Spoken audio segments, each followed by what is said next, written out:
returns to the machine that powered him to 2 consecutive 125 National Motocross titles.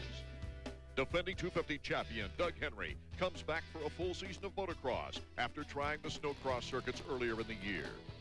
Supercross champion Jeremy McGrath appears at his only national outdoor, breaking new ground with a Supercross-only contract.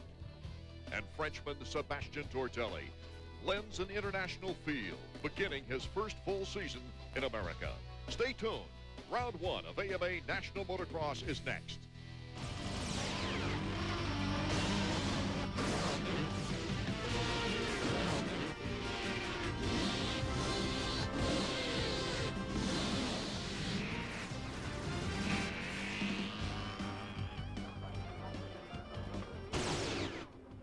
Hello, everyone, from Glen Helen Raceway in San Bernardino, California. We're all set to open the AMA National Motocross season. A majestic, colorful track and great weather. As we take a look at the gate, the 125 riders are getting set. That's Pro Circuit. Boy, they're right together there. It'll be interesting to see if the 125 Supercross champions can make a transition into motocross successful. We saw Nathan Ramsey of Pro Circuit. Here's Ernesto Fonseca of Yamaha of Troy. Let's go down to Davey at the gate. Thanks. I'm down here on the starting line, getting ready for the opening moto of the 1999 AMA Mazda National Motocross Championships. There's a great buzz down here, a lot of excitement, particularly for this guy, Ricky Carmichael, defending 2-time champion, going after his 3rd title. You know what they say, if you win 2 titles, you're a hero. You win 3, you're a legend. And the only guys that have ever done it in the 125 class are Brock Glover and Mark Barnett. I've seen Ricky all week long riding the 125. He's so glad to be back on that after a disastrous 250 season, but he hasn't lost his confidence. He's pretty much healthy. He's pretty much ready. I guarantee you Carmichael's going to be on his A game today here at Glen Helen. And David Bailey, the riders are going the opposite direction on this track from last year. And right there, they start with a cement starting grid, a long start straight, about 4th gear, the fastest these guys have gone all year. And over here, it's Mount St. Helens. Let's take a look at that from our helmet cam. Wide open up this hill. Just gained so much elevation, and you got to come right back down. The other thing is riders are going to be battling all day long on these ruts. This is early in the morning. As those get deeper and rougher, picking lines is going to be crucial.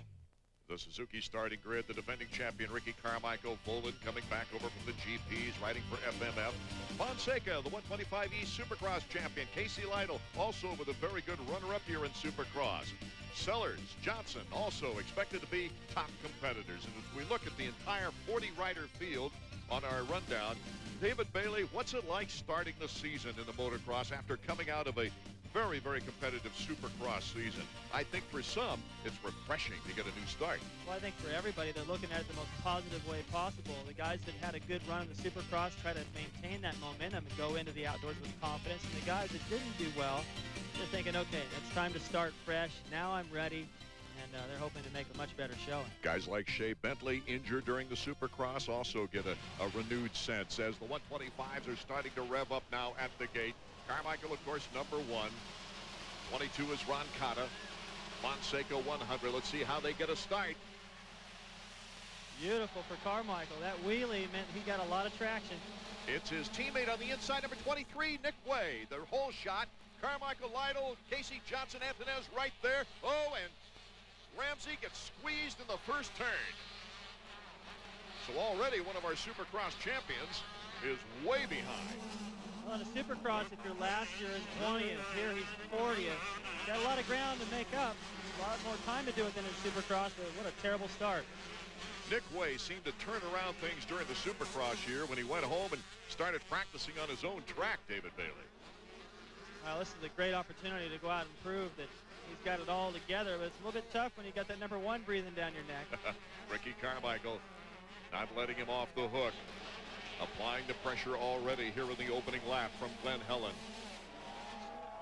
Almost looks like this is planned. You got the Pro Circuit teammates out front, then you got the Yamaha of Troy teammates 3rd and 4th. Lytle and Casey Johnson. Well, this gets rough back here too. It's starting to get a little worse. In practice, that was perfectly smooth. And the speed they get on these outdoor tracks compared with Supercross. Yeah, it's a completely different deal. You don't have to worry so much about tight corners. Braking is still important, but you feather it a lot more. You got to be a little bit, let it hang out a little bit more too, the way they are in the sweeper right here. Nick Way, Rick Carmichael, opening up the first moto of 125 action on the 99 season. And there's our Suzuki summary. Carmichael, Lytle, Johnson, Antonez. Rounding out the top 5, Buddy Antonez, the 3-time Arena Cross champion. Up the big hill, it's Nick Way, continuing to lead. Moto number 1 of the 125s. We'll be right back.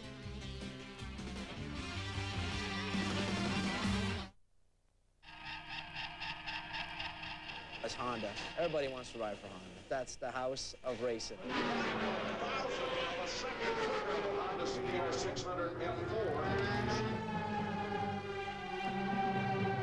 If you can't get around on that thing, you better look into another sport.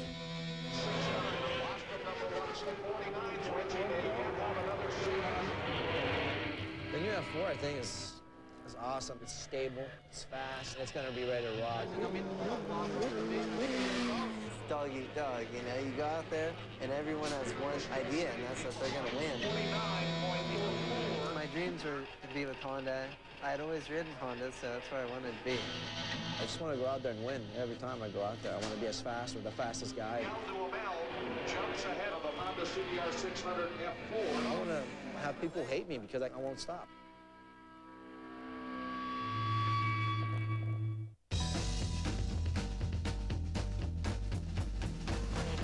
I got a new car with the red tail lights like blue on the corners and it's hung in tight. It's got a rag top and a contour hood. She goes up, and she's rocking good. Let's go! The 1999 Mazda Miata. Set it free, and it'll return the favor.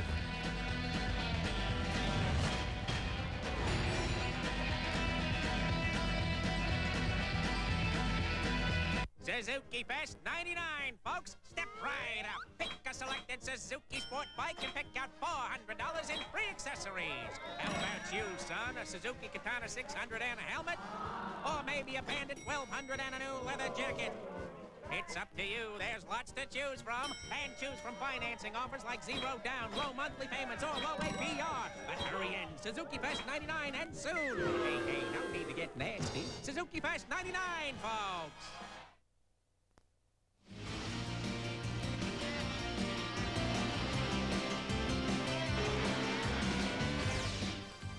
AMA Motocross is brought to you by Honda Motorcycles and the 1999 Honda Race Team.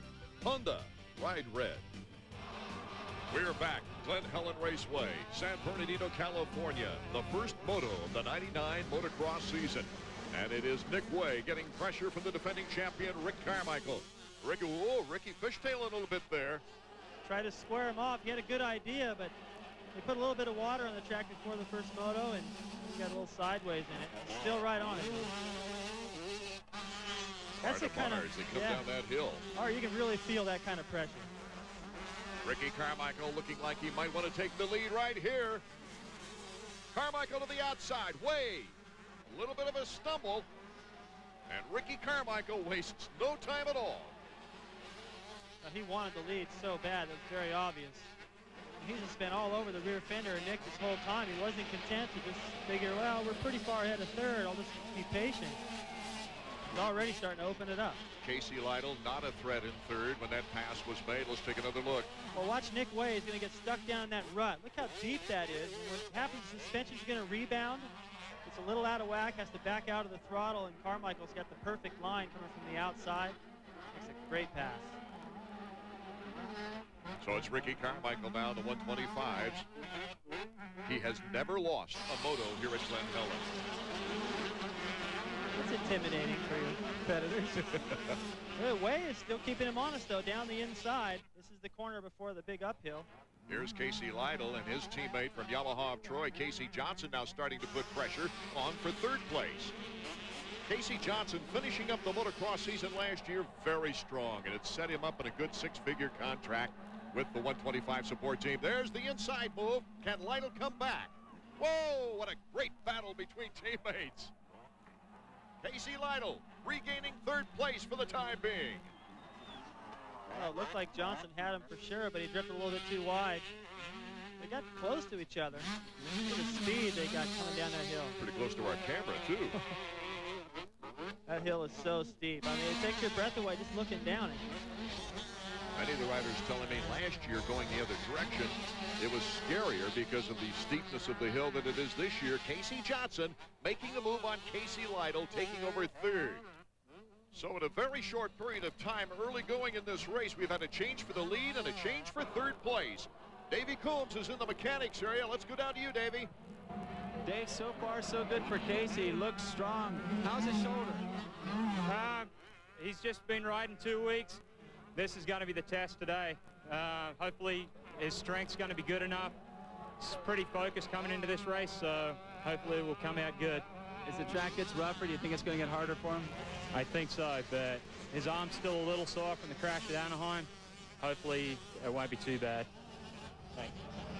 Casey Johnson, who started the Supercross season out west with 2 wins and 2 second places, then had a bike land on him off a triple for a vicious break. This was a tough way to go, being out that long. Well, it's not that he was out that long. The season has ended. Now it's the Nationals. This is the biggest race of the season for the Outdoor Nationals, and he comes back in here, and he seems to be riding about the same pace as Carmichael right now. So it's a pretty impressive showing as far as I'm concerned. There's the battle on the track right now. Buddy Antonez, number 54. Primal Suzuki's number 49, Michael Brandes. Primal is Buddy Antonez's sponsor on the Arena Cross Tour, in which he's won 3 consecutive Arena Cross titles. Brandes, the faster of the 2 riders on the track right now. Just jumps down the inside. That's the same place we saw a lead change. Brandes does it on the inside, takes advantage of Buddy going wide. If you go wide, you got to go fast. It's not the shortest distance, so you better be in a hurry. Brandes took advantage of it. Brandes with a good fast start on the Supercross season, tailed off a bit. It's good to see him back in his shape here as this first national in the first moto opens up. Here it is again. Brandes, it's not the best line. You see, you got to paddle through there. There's rocks flying, but he just takes the inside away from Buddy. Buddy just had to wait. Boy, he just bowled his way through those ruts. Back to the live action. Buddy Antonez, number 54. Really trying to open some eyes, trying to get a factory job on the Supercross Tour next year and graduate from the Arena Cross. Brock Sellards of FMF is right on his tail right now, number 27. So indeed, Brandes has already opened up now as he approaches the big uphill. You want to get as much drive off that jump as you possibly can. You're trying to find a smooth line, running all the way to the bushes there. You can pick up some posies on the way. I'd be a lot more concerned with a smooth line on this downhill. Oh, the speeds are terrific on this track. Great spectator track because you can see a good portion of it from one position. Here's our leader, Ricky Carmichael, and he's really starting to pull away now. Looks like about a 6-second lead for Ricky Carmichael, David. And he's just walking away in a class all by himself. It's appeared that Casey Johnson might have a little something for him, but he's so far back now. These guys must feel like they're battling for the lead. Hear that timing. He's the only guy able to get through there. That much momentum. Ricky Carmichael back on track. You noticed Ernesto Fonseca. We mentioned that Ramsey had a bad start. Ernesto was 13th after the first lap. We'll be right back. Finally. Honey, you're not still going out in this miserable weather. Can't miss this game, dear. Come on, stay home and watch it with me. Oh, I'd love to, honey, but I promised the guys. I'll give you a background. No. Bye. Well, I guess I'll just stay home and watch Playboy TV alone tonight. Did you say Playboy TV? To order, call 1-800-333-DISH.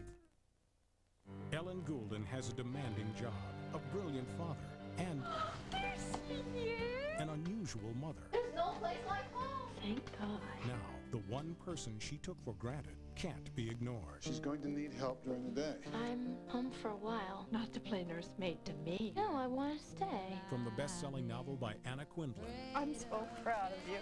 I love you. One True Thing. Playing this month on Dish on Demand. Tonight on ESPN, SportsCenter at 6:30, followed by Buffalo-Toronto Game 2 and Baseball Tonight. On ESPN2, RPM Tonight, the X-Trials, and a complete hockey roundup on NHL Tonight at 11:30. And on ESPN Classic, Sugar Ray's Hit Parade and Big Fights Boxing Hour. Do you have all the ESPN networks? It's Glen Helen Raceway, the first moto of the 1999 National Motocross Outdoor Championships. For the 125s, Ricky Carmichael continues to dominate. He is simply checked out on the field. That's a good example of it right back there, too. I mean, just listen to the power. He's on the power before he even gets to the corner. Just pitches the back end out, puts the bike exactly where he wants. Let's check in with Davey Coombs down trackside. A great battle shaping up out front between the Pro Circuit guys and the Yamaha Troy guys. Carmichael, then Way, followed by Johnson and Casey Lytle. However, bad news for Slipwire Pro Circuit. It appears that Shea Bentley, who just came back from a broken wrist, might be out again. They say he's got a broken arm. We'll try and get more on it and get back to you. Davey, that is truly disappointing to hear. Here you have a rider, Bentley, with so much potential, and he's been injured many, many times, David. He needs one of those milk mustaches, I think. Art, I'm disappointed because I really wanted to see him ride. His teammate Nick Way holding on to second place right now behind Ricky Carmichael. Carmichael with a 10-second lead on Way, but look at coming around the corner right there. Casey Johnson, he's got Way in his sights.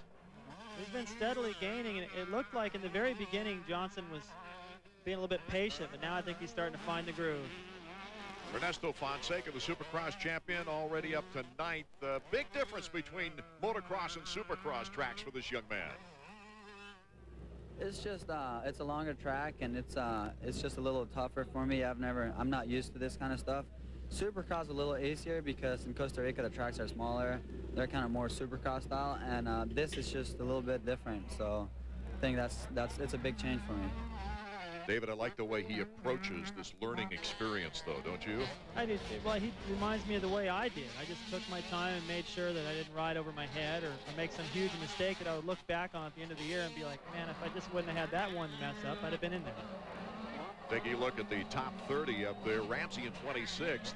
Boy, he's come a long way back from a brutal beginning as the battle is on for second. Casey Johnson has made the pass into second place, getting by Nick Way. He just had so much pressure on him, Art. He forced Nick Way over 2 berms. You got that much pressure on somebody, that's the best way to try to get around. Just sit right there in the best place, hopefully get an inside line. He did. Casey Johnson trying to get as many points as possible, even though Ricky Carmichael is just checked out, and he would have to fall down before Casey Johnson can catch up with him at this point. But Casey Johnson putting himself in good position for a possible overall should he win that second moto. Ricky Carmichael, Casey Johnson, and Nick Way are top 3. Let's check in with Davey. He's in the mechanics area. All right, good start so far for Nick. He had the whole shot, had a good battle with Casey Johnson there, but Casey went by. I saw on the board relax. Does that mean hold third or go back after him? I want him to go back after him. Nick's riding real strong right now. He feels real good. He's on top of his game, and he could catch Casey if he wants to. So we'll see what happens. I know that Ricky Carmichael was glad to get back outdoors. Can the same be said for Nick? Yeah, we didn't have a very good Supercross season. And, we're on the upswing right now, and hopefully we'll do good. Well, the minutes slipping away here in Moto number 1 of the 125s as we see Casey Johnson in second place coming down Mount St. Helens. That is a tricky downhill. It reminds me of the downhill in skiing. This is very off camber. Big S-turn all the way through, then you work your way into the sand section, all high speed. That's steeper than the Mount St. Helens I climbed in the state of Washington. Yeah, and as soon as it gets rough, it's already getting rough. We saw Brandis dancing around coming down it. Casey Johnson went down there with a little bit more finesse and hopped over the bad bumps. That's going to get a lot tougher to do in the second moto. Ricky Carmichael taking it easy. Good flow, good times. Casey Johnson. Good enough to hold down second, but I'll tell you what, they are just nowhere near the pace of Carmichael right now. I think Ricky, even with the lead he has, he's out there just on cruise control. And look at the lead the top 3 have over Casey Lytle, number 33. Lytle jumping through that section, a lot like Carmichael out front. But then again, jumping was never a problem for Casey Lytle. We found that out in Supercross, didn't we? Now this hill is steep too. You get all the way up to the top, on the brakes heavy, then the bike goes up in the air for a second. You got to let go of everything, otherwise you'll wash out. I think one of the present surprises of this race is Michael Brandes. You know, he has impressed me that he's just made steady progress forward, keeping a lot of pressure on people. And in the beginning of this race, I never would have thought he'd have caught Casey Lytle, and here he is with a chance. A great crowd on hand here for the opener. Brandes still working on Lytle, trying not to follow him. The way the dirt is right now, wet in spots. If you follow somebody, you're going to get that roost in your face, lose all your vision. Lytle missing a gear there. Brandes looking to the outside. Lytle just enough to shut the door, but here comes Brandes. What a clean move by Michael. Well, I think he's just shocked Lytle right there. He was trying to get himself organized after missing a shift and wasn't quite aggressive enough. I thought that was one line through there, but I just found out otherwise. So it's Ricky Carmichael with about a 17-second lead. As we take a look at the rundown, look at Talon Volan in 7th place. He's come from, well, maybe the mid-teens. We'll be right back to Glen Helen Raceway in San Bernardino after this.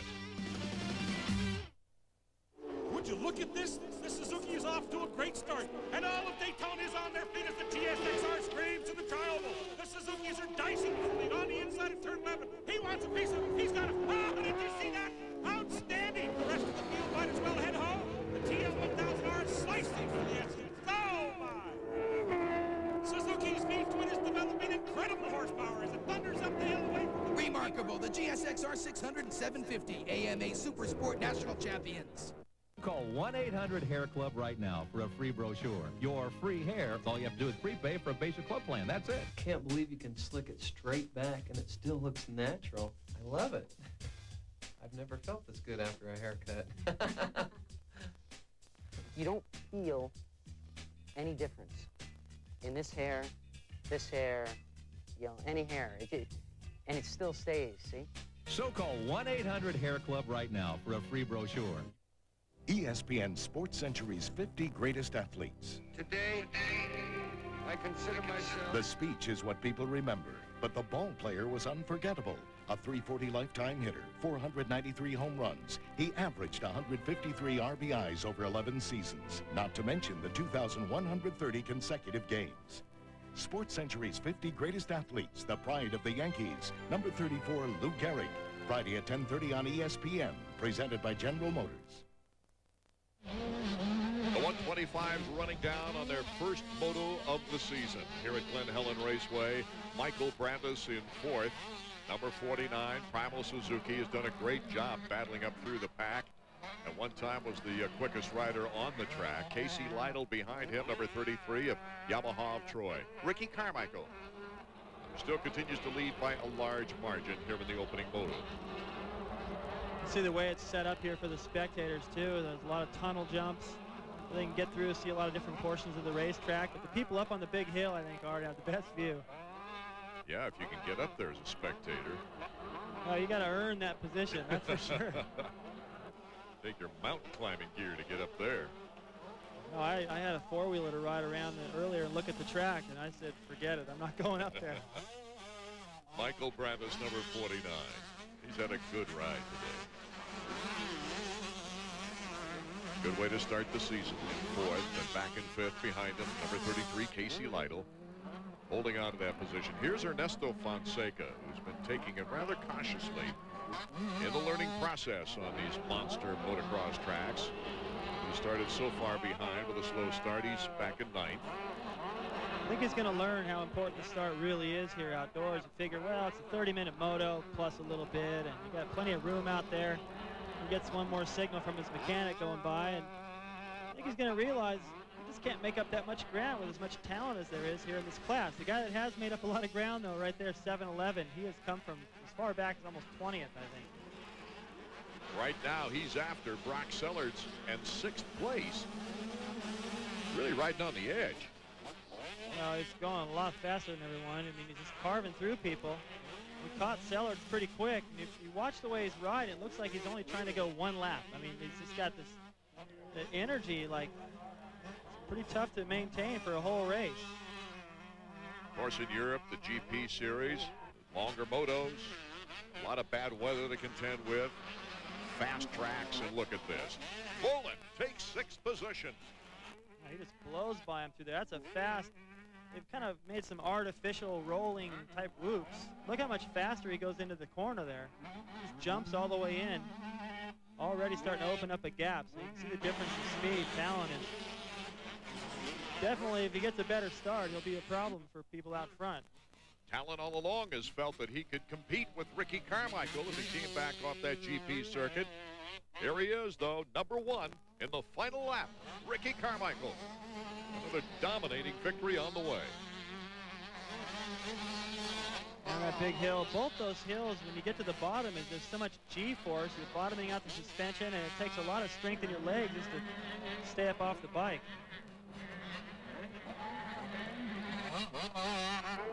Working his way through some of the rougher, tighter sections. This is winding back around to the mechanics area. It's pretty sandy and really tough to pick lines through there and keep up the momentum. Ricky Carmichael has his sights on breaking a landmark record set by Mark Barnett, who had 125 victories over his career. The checkers for Carmichael. If he takes this overall, he's only 9 wins away from that magic 25-win mark that Barnett set. And the official results, Carmichael, Casey Johnson in second, Way, Brandis Lytle, Volan, Sellards, Anthony Fonseca, Danny Smith. Let's go down to Davey now with Casey. Casey, I know you've been hurting for months. That was an impressive performance. Way to ride hard. Thanks. You know, I got off to a pretty good start and had to work past a couple of people like my teammate Casey Lytle, which was riding real good. It took me a while to get by him, and then I kind of concentrated on Nick Way, and I caught up to him. So yeah, I'm real happy. I've been off for a long time, and I just came back, and to get second, it's like pretty impressive to just start off like this. What about the shoulder? How did it feel? I know this Glen Helen track is really rough. Yeah, it's real rough and rutted out there, and you know, my arm's okay. I've been icing it and stuff a lot and taking some Motrin, but as far as the second moto, I guess I'm gonna have to go back and ice it and take a couple more Motrin. All right, good job. Good to have you back. Ricky Carmichael starts out the year in the same dominating form that won him 2 titles. Let's go back to Davey. RC, way to go. Title defense number 2, starting out with a bang. First moto win here at Glen Helen. Yeah, Davey, thanks a lot. Feels good to put my Kawasaki up front, and I've been struggling all year, and I've been looking forward to this race. It's a little cool today, so, you know, everybody's staying pretty strong, and you really got to be riding aggressive today, you know, because everyone's going to be strong because it's not hot. But I felt good. My bike was handling good, too. Your teammate Nick Way was up there with you for a little bit, but then once you cleared off, looks like you're on your own race. Did your mechanic let you know that Casey Johnson was coming up at the end? Yeah, he did. I'd seen Casey kind of close in a little bit in the halfway, and then I started pulling back out towards the end. And like I said, I got tight about halfway through and then loosened up again and pulled out a little lead. But I need to get another good start in the second moto, and I should be good. Good to have you back in the winner's circle, Rick. Thanks, Davey. Thanks. Hard, it just seems to me like Ricky has looked so forward to this 125 outdoors, and he got the start he needed, and everything just fell into place for him. Moto number 2 coming up.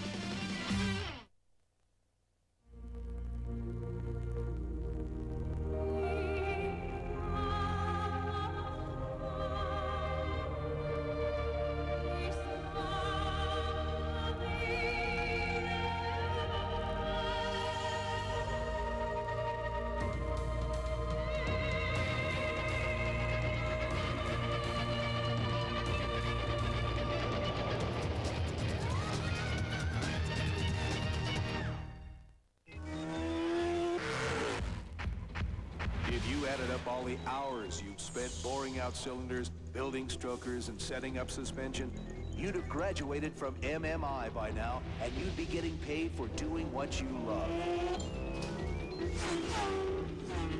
Call 1-800-994-3664 to find out how you can become one of the best technicians in the world. Motorcycle Mechanics Institute.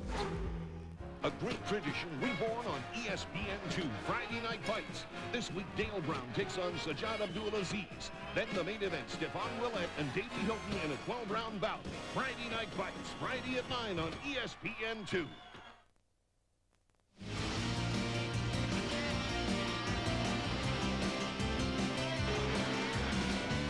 AMA Motocross is brought to you by Suzuki. During Suzuki Fest 99, get $400 of free accessories and great financing on selected models. Welcome back to San Bernardino, California, Glen Helen Raceway. Round 1 of AMA Motocross. Moto number 1 of the 125s just concluded. They're on the line again, looking as Ricky Carmichael dominated. You saw Johnny O'Mara. He was a great 125 rider. Leaning in to give Ricky some advice as we check out Talon Bolin. 25 is Ramsey. We're ready to go. And they're off. Fonseca sandwiched between Sheik and Carmichael. Once again now, it's Nick Way, though, on the inside. He'll get the whole shot. Nick Way with a great start once again. Well, look out. There's Nathan Ramsey. Hey, is this a replay of the first moto?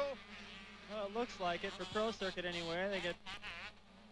Yeah, that's just unbelievable that Ramsey could go down the first turn both times. This guy didn't even have an opportunity. The first moto, he was so far behind, he's got to do it all over again. Nick Way, Robbie Skaggs in second place, and Fonseca in third with Ricky Carmichael in fourth. Talon Bolin also a good start. Much better opportunity now for Fonseca. He was so dominant in the Supercross season. This kind of was buried in that first moto. See if he can do something with this kind of a stuff. Skaggs getting the challenge. Fonseca looking for the outside, then the inside as they go down that steep hill. Carmichael comes out of that corner and just jumps 5 feet farther down the hill than everyone else. He's already just putting the pressure on these guys. Fonseca almost had the move completed, but Skaggs shuts the door on him.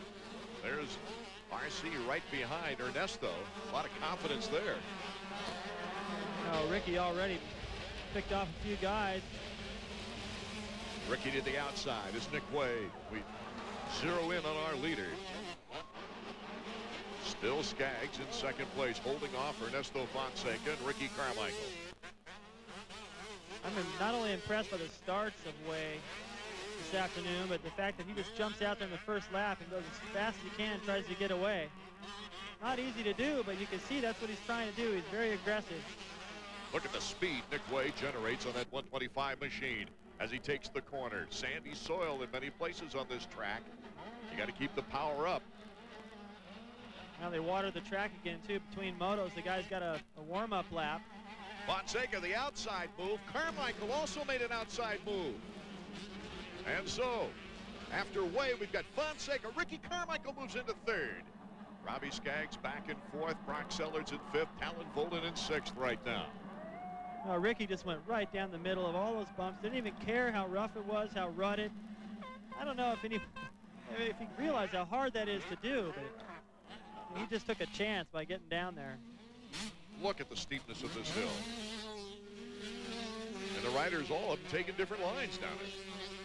Plus, they're on the power before they get to the bottom, just to get that momentum through that bottom, the G-force, and back up the next hill. But you have to brake right around there. Otherwise, you can't make the turn. Fonseca, number 100. Ricky Carmichael now looking to the inside. Oh, what? He made it look so easy. Oh, he's pulling a tear off before Fonseca knew what hit him. When he set that all up coming down the hill, he kept squaring him off each time until he had it perfectly set up on that last sandy left-hander. Just caught Fonseca completely by surprise. Incidentally, Casey Johnson fans, he went down on the downside of Mount St. Helens. And he is way back, so his chances for an overall have all but evaporated. And overall, it looks good for Way right now if he can hang on to it. That's a big if with the guy behind him. When it's Ricky Carmichael, Nick Way, Ricky Carmichael now battling it out as they did in the first moto. The Pro Circuit riders have a Yamaha of Troy contestant, number 100 Fonseca in third behind them. Taking a look at the Suzuki Current standings, Nick Way trying to hold off Ricky Carmichael. We'll be right back.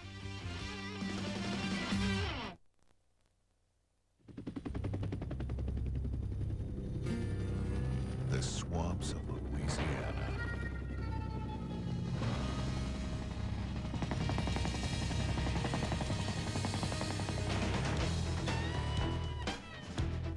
There's only one reason why we would bring Honda ATVs to a place like this. To see if they could get out.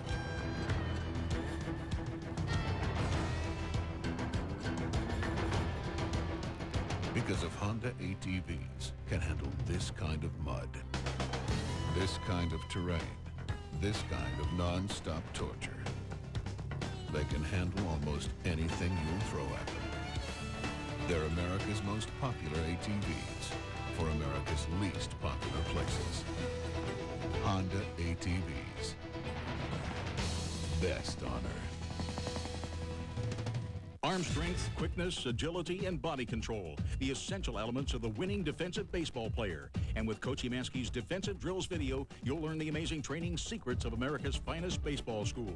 The Defensive Drills video features revolutionary training techniques developed by professional scout and instructor Tom Emanski. Techniques that get results, producing baseball world's back-to-back-to-back AAU national championship teams and even a gold medal in international competition. In a recent review, Collegiate Baseball Magazine exclaimed, with Coach Emanski's techniques, the future of baseball is here today. Even top professional players are impressed. Just ask Major League superstar Fred McGriff. I'm so impressed with the instructional videos by Coach Emanski that I've given them my full endorsement. When you watch them, you'll know why. The Defensive Drills video is available now for immediate shipping. It makes a great gift and benefits players of all ages and ability levels. To order your copy, call toll-free 1-800-233-0500. That's 1-800-233-0500. Call now.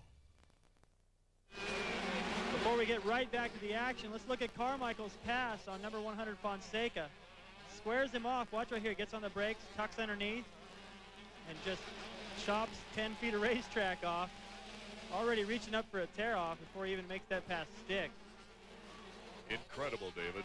And now the battle is for the lead. Nick Way, Ricky Carmichael's teammate, getting all kinds of pressure from number 1. Carmichael has never lost a moto here. Boy, what a string that would be if he went 6 for 6. Nick Way, though, has every intention of winning his first moto. Now, look, Ricky just seems to be able to go anywhere he wants on the racetrack and not lose any time. Chooses the inside this time. And Carmichael, once again, our leader.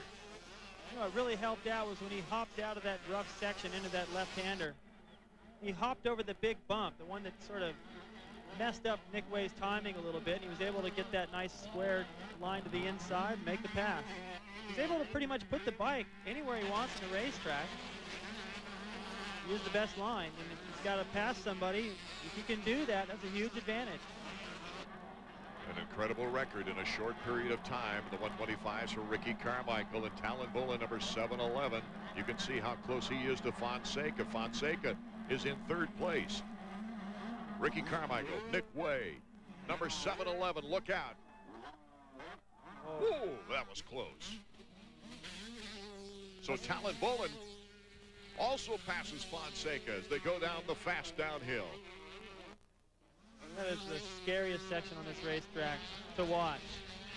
I'm not sure. When you're riding, it's always different. Sometimes the scariest stuff didn't bother you at all when you're actually out there doing it. But I don't like watching them come down that hill over and over, I'll tell you. Another look. Now watch how close their rear wheels get right here. Both those rear wheels are spinning. If those guys touch, one of them's going down. Probably Fonseca. He almost did as it was. Bullen flaring out just a little bit. Fonseca not doing so. Just trying to avoid Bullen. Bullen just threw the back end out so he can make the turn better. He didn't care if it was in the way of Fonseca. Well, Talon getting a better start here in the second moto than he did the first moto, but there's no denying the speed that he had in that first moto. Or right here. Look at him.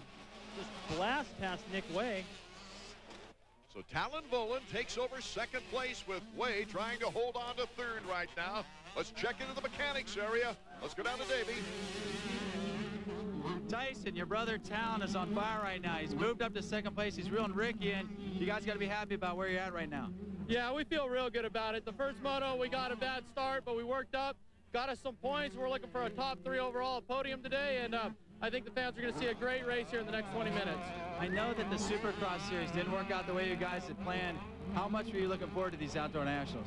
We've been looking forward to them all year, to be honest with you, Davey. I mean, we've been riding 5 years in Europe. He's real strong outdoors, and we just didn't get off to the right foot in Supercross, so we took a little time off, did some great training, and I think we'll be ready. I think everybody's going to see a great series this year. Thanks, Davey. Well, David, it's obvious that both brothers have the same challenge opinion, that they think they can handle Ricky Carmichael and maybe win this championship. Well, these brothers are very close. I mean, you can tell that just by hearing Tyson say "we" so much. And he's seen Talon ride, knows how fast he is during the week and testing in Europe. And I think they really believe they have a chance to beat Carmichael, but man, he's going to have to really smooth it out and be consistent, though. That's the only flaw I can see.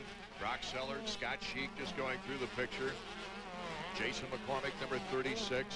Michael Brandis making a move like he did in the first moto. Still working his way forward. And going back to Tyson and Talon, I remember racing and watching Tyson race. That guy was about as aggressive as they get. Talon rides the same way. When they are on, they're fast, but they've been known to hit turf a couple times. McCormick, Brandis, number 49.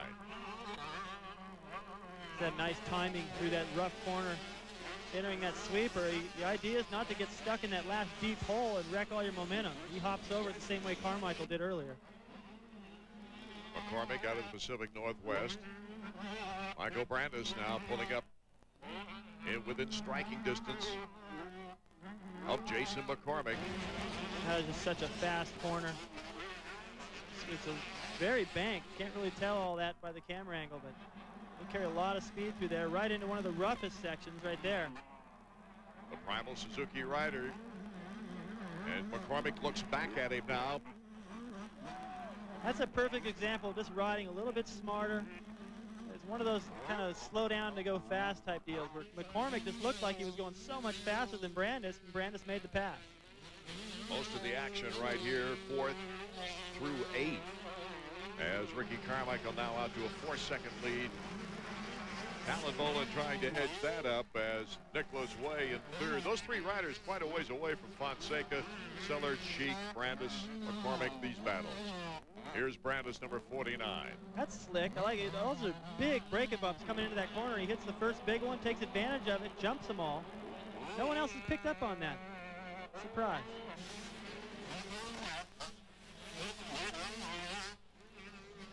Here's the pit board. You don't have much time to read them in this fast track.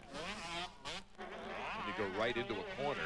Well, I think, Brandis and Mechanic, they're probably hoping that Michael could have gotten a little bit better start this motor with the way he rode the first time out, but he's still moving forward. The battle continues in 4th through 8th positions. Ricky Carmichael's our leader. We'll be back in a moment. What kind of man watches Playboy TV? He'd be smart, strong, yet sensitive. He'd be good with his hands. A sense of humor. He'd have a certain je ne sais quoi. His own sense of adventure. Well, I watch it too sometimes. His own style. Sense of himself. Sexy. Very, very sexy. What kind of man watches Playboy TV? My man.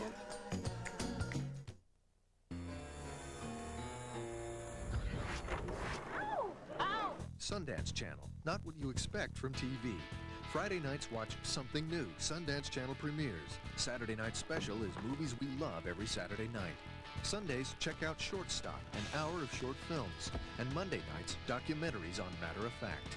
Only on Sundance Channel, not what you expect from TV. To order, call 1-800-333-DISH. Opportunity to be in Jerry Maguire. That was a real thrill. Quite a few of us auditioned for parts. Show me the money! Show me the money. Show me the money! You complete me. You complete me.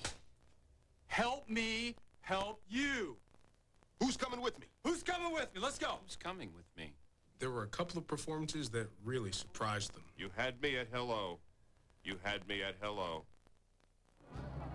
For our Suzuki flashback, we turn back to last year in the 250 race. Jeremy McGrath and Kyle Lewis battling it out for the lead. Lewis a break in the Japanese National Series, which he later won.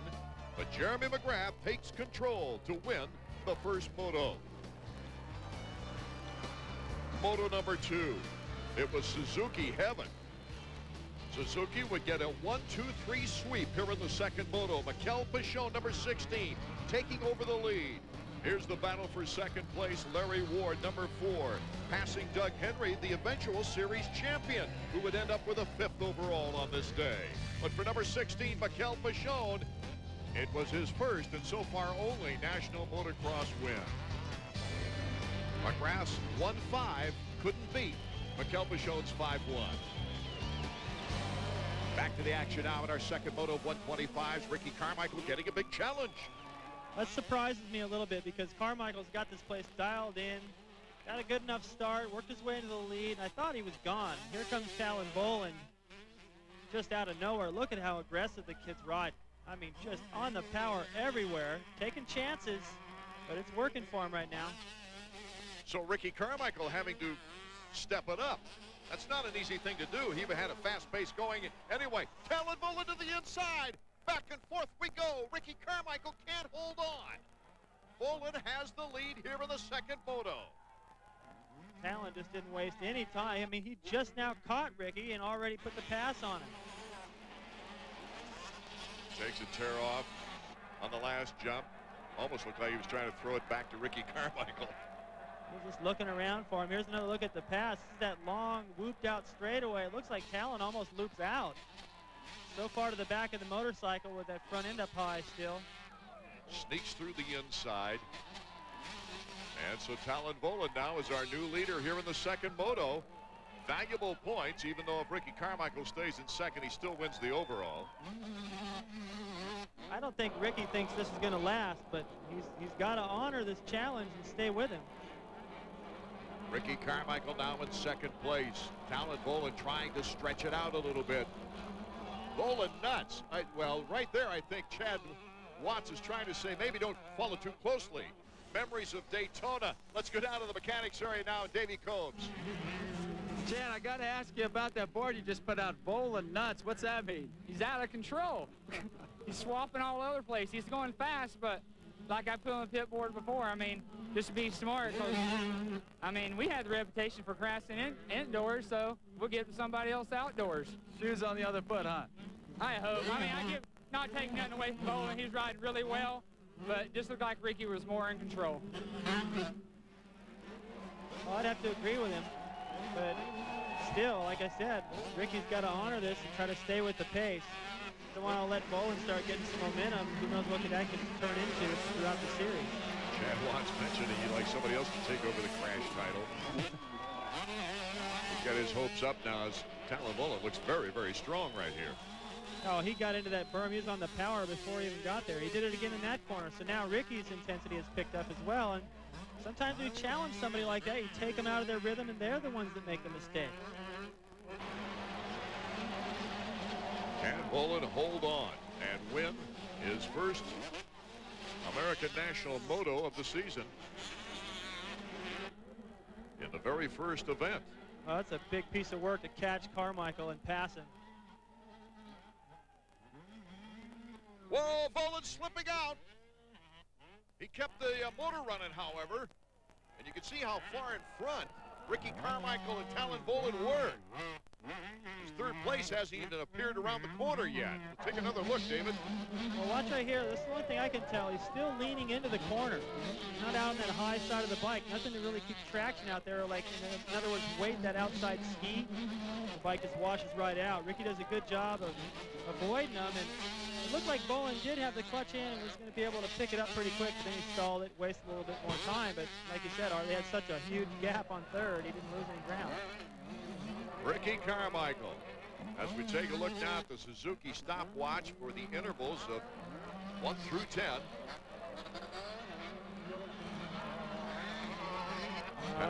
With that much time you lose, I mean, just a lap ago, they were together. He was leading, in fact, now 10 seconds down. And not a heck of a lot of time to make it back up. Starting to wind down now. Way still holding on to third. He's got a huge gap over fourth.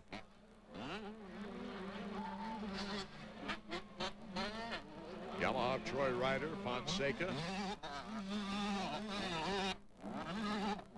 Sheik, Brandis, Preston, McCormick. And there's Lytle.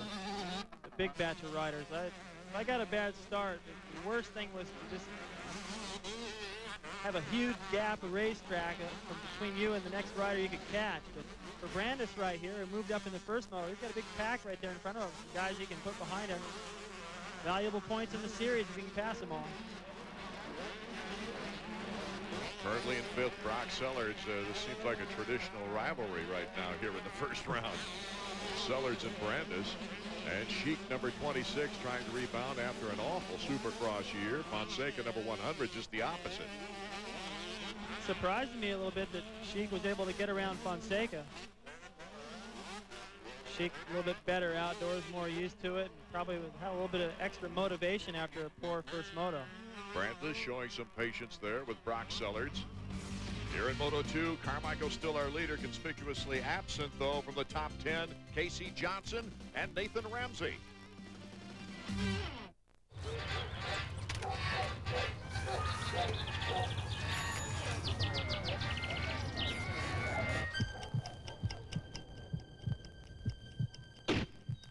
Suzuki has completely restyled the Katana 600 and 750, from their dual halogen headlights to their 4-in-1 stainless steel exhausts. Same time tomorrow? Yeah. So now they're just as impressive on the outside as they've always been on the inside. The biggest problem with getting a job is looking for one, unless you're a brain surgeon like me. Take down this toll-free number, 1-888-24-LABOR. That's the number for Labor Ready. They've got offices everywhere, and they've got immediate openings and no experience necessary. Oh, and it's not all that rocket science computer stuff. It's regular jobs, like light industrial and construction. And the best part is, you work today, you get cash today. So if you need a job, call Labor Ready. If you need a brain surgeon, call me. Hey, my name is Rick, but everyone calls me The Rick. Yeah, so I'm on ESPN.com. Now, I'm sure a lot of you are wondering what .com stands for. Well, Dot is short for Dorothy, the Bambino's second daughter. And Com, short for Comiskey Park, where Dorothy sat in seat 7H, and the Bambino hit a two-run homer in the third inning to win the first All-Star game back in '33. Hence .com. Welcome back to Glen Helen Raceway. And the only race in this Moto number 2 of the 125s is behind the top three riders. Carmichael just really lengthening out the lead as we take a look at Brock Sellards. Still hanging in. Still got that pressure from Brandis. This is the time of the day, too, where you're just looking for the white flag. Come on. And the track's getting rough. Been out here all day, it feels like. Just want it to be over, especially when you got pressure. There's a good look at the rough track. Oh. And Fonseca goes down. Bad break for Ernesto.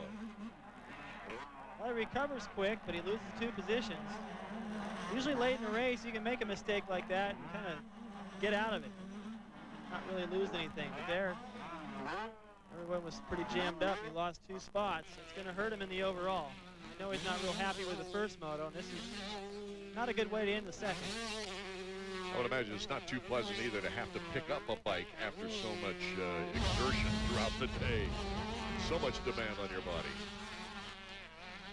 Back down all the hills, and what's your reward? The sand pit. The track's pretty demanding out here today.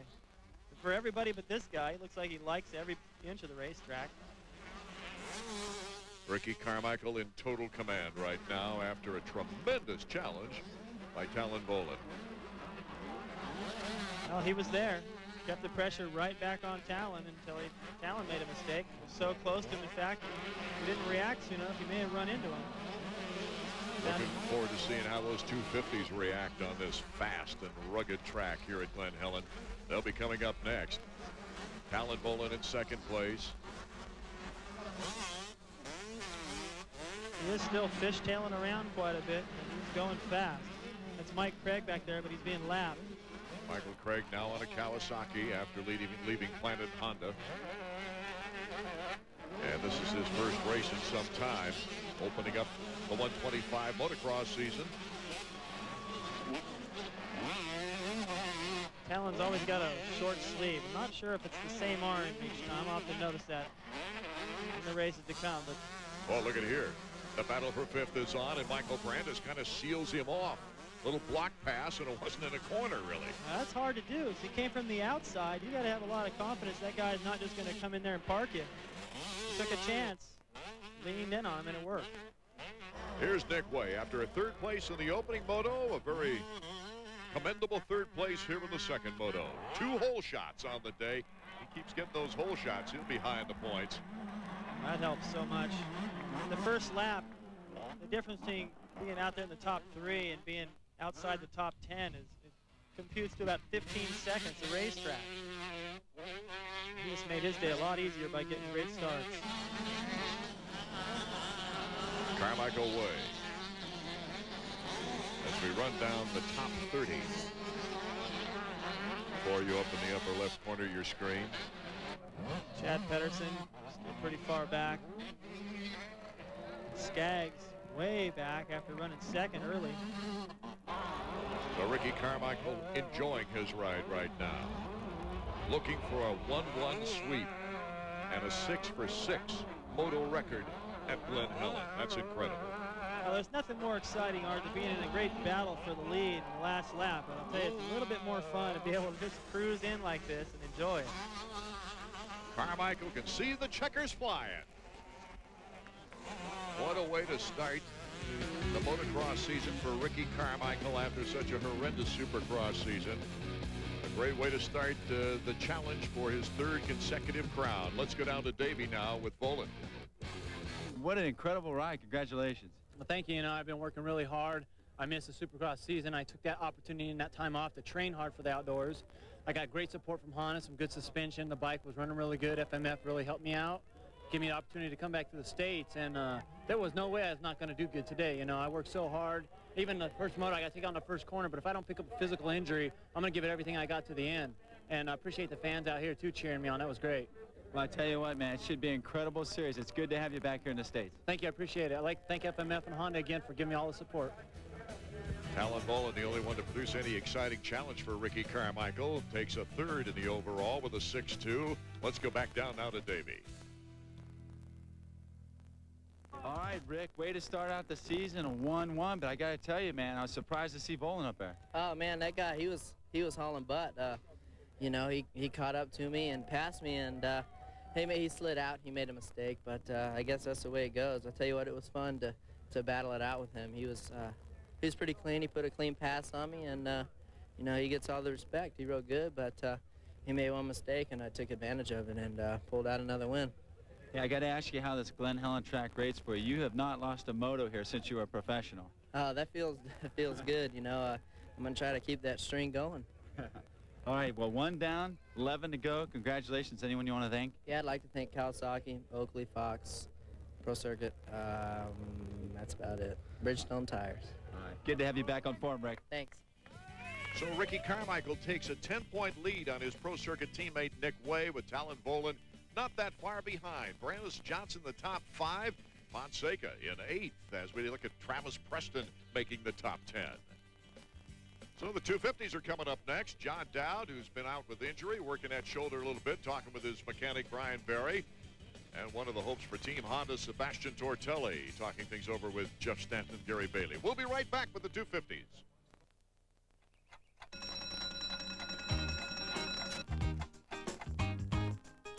Well, it's a big pressure coming in from the west. That's going to bring in all that great big sunshine. That's your big forecast. Now, get out there and make it a big day. It's easy to spot someone who rides a Yamaha Roadstar. With its huge 1600cc engine, it's more than the world's biggest V-twin cruiser. It's the big stuff. It's perfect for those little rides into town. It's the big stuff. Suzuki Fest 99, folks. Step right up. Pick a selected Suzuki Cruiser and pick out $400 in free accessories. How about you, sir? A Suzuki Intruder 800 and maybe a jacket?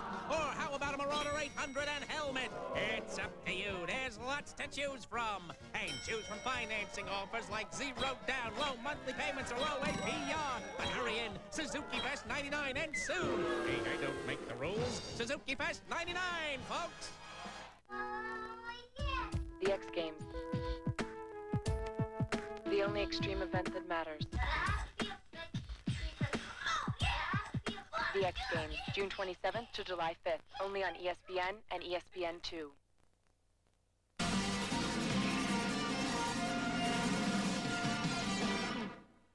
The fans here at San Bernardino, California, Glen Helen Raceway, anxiously awaiting the appearance of the 250 machines after all kinds of excitement in the opening round of 125 action. Jeff Emig, he's won this 250 title twice before, trying to rebound from a tough Supercross season. This is the only motocross for this young man, Jeremy McGrath. And welcome back home to Ryan Hughes, taking a break from the GP action. Let's go to Davey. Down here on the starting line, guys, getting ready for the beginning of the first moto, the 250 National Championship Series. We have the riders burning out their tires, getting ready. I want to tell you about this rider right here, number 44, Sebastian Tortelli. He is the guy that Honda's pinned a lot of hopes on to win the Outdoor National Series and get them back where they were at the top of the motocross heap. Tortelli's got 2 World Championship titles, but coming into Glen Helen today, he's the great unknown. A lot of people say he's the fastest motocross rider in the world. I guess we're about to find out. Tough part for Tortelli has been that he hasn't been allowed to practice with the factory guys, and he had to ride a qualifier yesterday. The starting grid, Doug Henry comes back. Jeremy McGrath is back for just one race. Jeff Emig and Tortelli also key components to a great battle for this season. Kevin Windham coming back off a Supercross injury, and Larry Ward as we take a look at the rest of the starting grid, all 40 riders. A lot of riders here think they can win the championship. Larocco was shown the winner here last year. Lusk. There are a lot of people who feel that Albertine got through the Supercross season in one piece, and this is his year to dominate the Nationals. Also, Robbie Rayner moving up to the 250 class. And Steve Lampson of Chaparral Yamaha representing that team, moving up to the 250 ranks. I also like the chances for Ryan Hughes today. It's only one race. You know he's going to give it 100%. And he's in great shape. Damon Huffman trying to rebound from a so-so Supercross season. The defending champion Doug Henry returns for a goodbye tour before his announced retirement. Some of them were disappointed. They keep saying, one more year, come on, another year. And I'm like, no, that's enough. And I know other people are just, they're really glad to see that I came back for, for this year. And, just to congratulate me on my championship that I won last year. So I think everybody's glad to see me back for the year. I know we are. I'm just glad.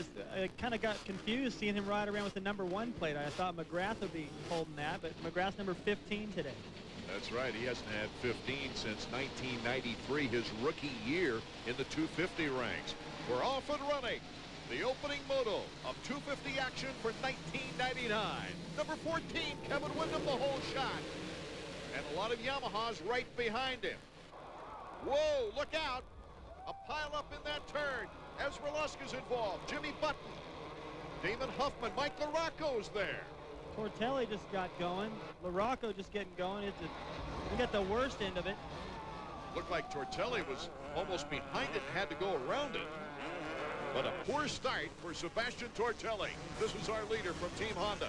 Kevin Windham, Jeremy McGrath, John Dowd, Jeff Emig, a good start. A great start for Kevin Windham right now. It reminds me a little bit of Casey Johnson in the 125 in that he wasn't able to finish a Supercross season because of an injury. But Kevin's coming in here with not that much riding under his belt. This is going to make it a lot easier on him. Kevin Windham trying to shake that injury bug and get through a season unscathed. Seems like every year, every series, he picks up an injury along the way. Number 18 is Ryan Hughes. He's really on the move. Ward, Pashone. Look at Windham, though, just already pulling away from McGrath. He seems dialed in. I saw Ali Seymour riding his bike around before the start of the first moto. He had a big grin. Things are looking good so far today. So it's Windham and McGrath. McGrath making it quite clear that he's out to win his only scheduled motocross of the season. Number 15 just going by. Dowd. It'll be interesting to see if he can hold on. He's got Emig right behind him. Good, strong start on the season for Emig. There's Tortelli just going by, so he rebounded from that first turn incident pretty well. Here's Emig getting by Dowd very quickly. So it's Jeff Emig moving into third place. Ryan Hughes, number 18, right there. Hughes getting by Dowd. He's got something to prove today as well. I talked to him about his bike. He said that the bike here is quite a bit faster than the one he's been riding in Europe. It's mainly the gasoline, too. It just jets a little bit better. He says he surprised him with his conditioning. The Euro's not thinking the Americans are in that great a shape. Glen Helen Raceway, Kevin Windham, McGrath, and Emig are top three.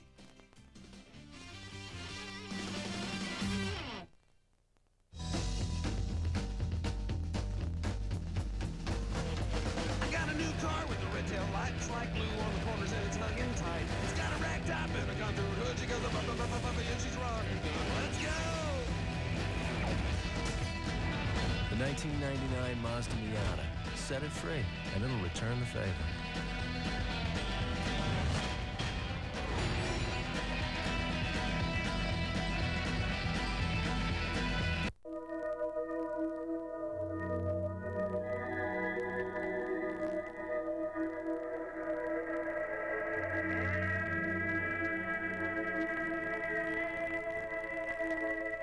This is what exhilaration looks like.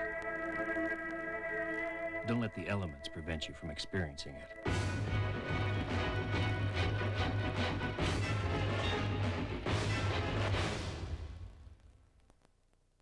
You know, ideas and inventions come from people in all walks of life, and most of the century's top inventions came from individuals, not companies.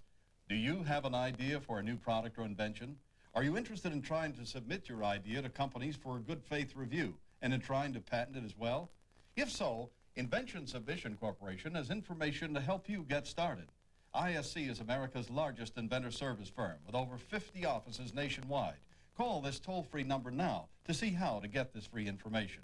The information includes forms to assure confidentiality, a form to record and date your idea, plus an informative brochure that explains how to submit your idea to companies through ISC's data bank and how to apply for a patent. Even if you only have an idea for improving an existing product, you'll want to call now for ISC's free information.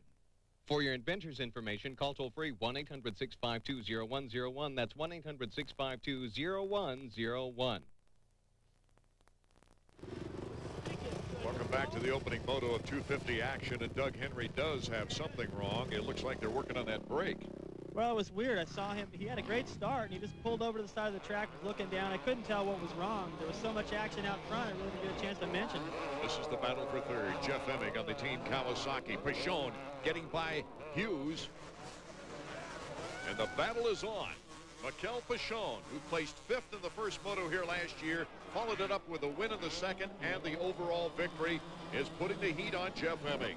But it is so encouraging to Jeff Emig fans to see him in the top three. He is doing his best to keep Pichon off of him. Pichon going all the way to the inside. Oh! Oh! Emig goes down. Looks like he caught that front wheel, maybe on the hay bale. Well, he locked it up, it looked like. Way too much to the inside, but look at all the ground he's going to lose. Another look. Well, Pichon has come clear over here to the inside. Emig's going to try to block him. It's a good idea, but he locks up the front wheel right there, and bam, he hits those hay bales. And 3 guys go by in 2 seconds.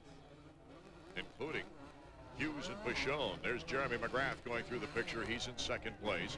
You see Tortelli's all the way up to 6th place now. He's passed something like 9 riders in the last 3 laps. There's number 44. He's just going faster on every inch of the racetrack, Art. I've never seen anything like this.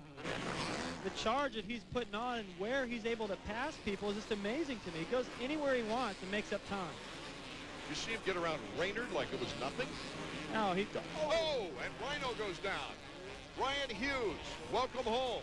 He got around Hughes, but that was something. I don't think he meant to do that. Their lines just came together. Bummer for Hughes because he was in the battle. Watch Hughes. He's going to go wide and square it. Tortelli's line they just come together. Boom, right there, contact. Tortelli going wide, thinking he could make time in front of He Ryan. even looked back as if to say, I didn't mean that. Sorry.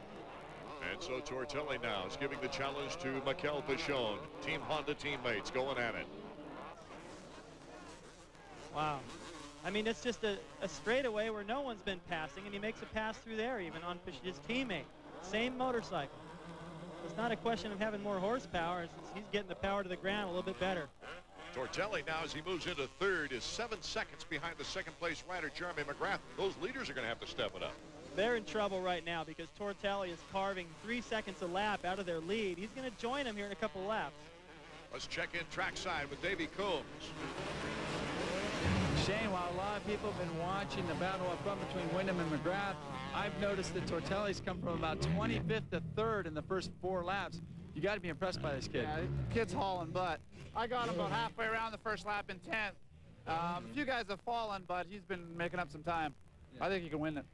Oh, that's confidence in the pits, isn't it? Well, it's, what he can see is what we're seeing now is the fact that while these guys are battling, Tortelli is just closing so fast. I think Jeremy recognizes that because he has now applied more pressure to Kevin. I think if he can get away, maybe Tortelli will have to deal with Kevin a little while before he gets to Jeremy. McGrath showing Wyndham a wheel. Number 15, Jeremy McGrath in the Mazda Chaparral Yamaha.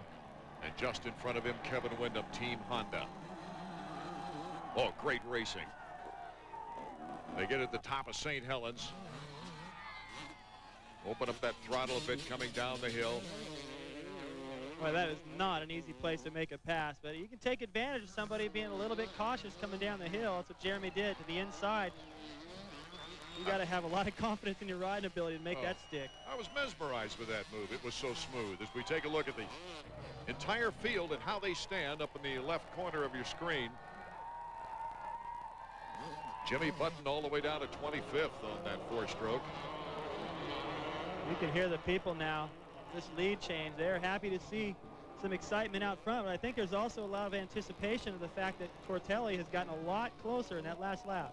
With his sponsor Chaparral just down the road from here, this is the only motocross for number 15. My whole focus this year was to win the Supercross title, and that's what I went out and did. I was really relieved after that race last week. We had a good time at the banquet and had some fun, and you know, I've been working hard for about a month on my bike for this one race, so I'm definitely here to win, but it's not everything for me. A lot of riders expressing their opinion they hope he doesn't win and then doesn't race any other races. Have a big mistake right there by Jeremy, though. He just about went over the handlebars. Jeremy McGrath now pulling a pretty sizable lead on Kevin Wyndham. But all the stopwatches are on number 44, Tortelli. Look at that. He's already there. The last lap, he wasn't even in the picture. Now he's already making the pass. Clean pass from teammates. And Tortelli quickly moves into second place. I don't think Wyndham could do much about that. Tortelli is just on a mission. It's not Tortelli, it's McGrath out front. And there he's got him in his sights. Standing at the top of the hill with Team Honda, encouraging Tortelli on. And so with Jeremy McGrath of the Chaparral Yamaha out in front, 3 Hondas on the chase.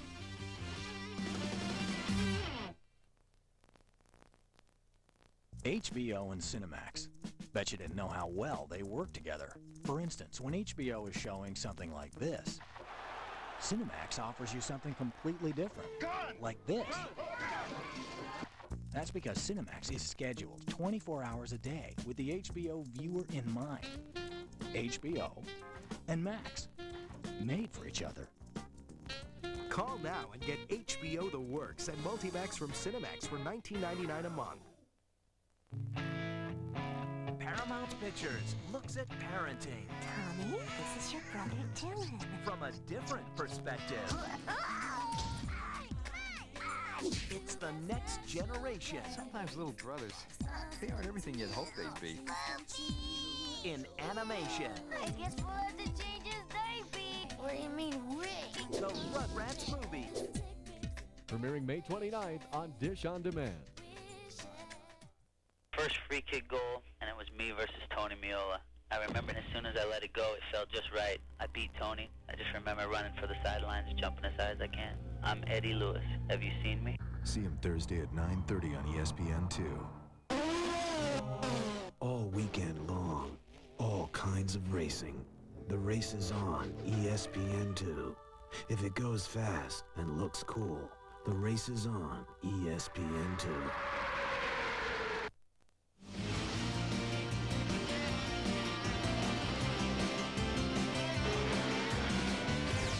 AMA Motocross is brought to you by Mazda. Mazda, get in, be moved.